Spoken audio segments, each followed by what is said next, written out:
In the successful video I made last year about my proposal to either modify or abolish the Young Rider classification, I promised that I would come up with some ideas of my own for new classifications and jerseys.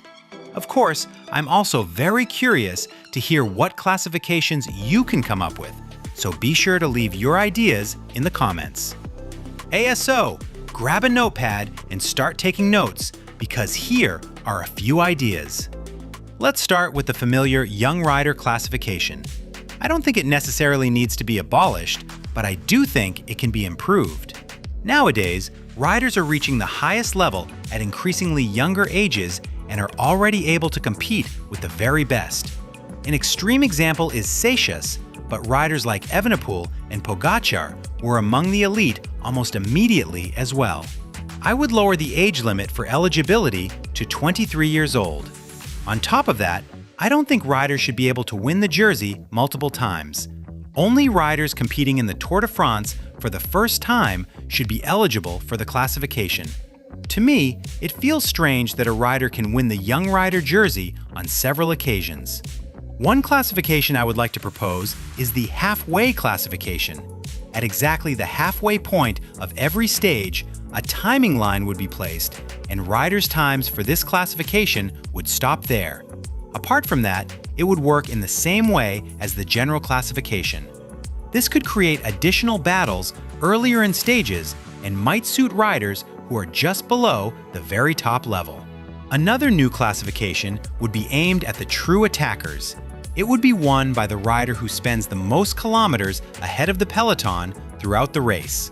These statistics are already tracked, but there is currently no real reward attached to them.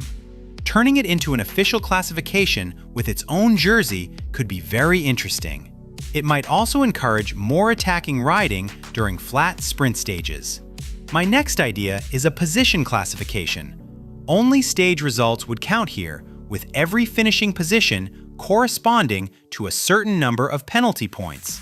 The rider with the fewest penalty points after 21 stages would be the winner.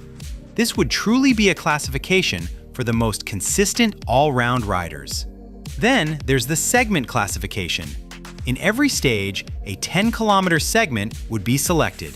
The times of all riders would be measured over that section, and the fastest riders would earn points. The segment wouldn't necessarily have to be a climb. It could just as easily be a flat section of road. The combination classification is another idea, one that has existed in various Grand Tours before. My version would combine the general classification, the amount of time spent on the bike, and the points earned in both the points classification and the mountains classification. The rider with the best combined score would win. The next classification is one I would find very interesting, although it may not be the safest idea. I'm talking about a descenders classification. In addition to points being awarded at mountain summits, points would also be available after or during descents.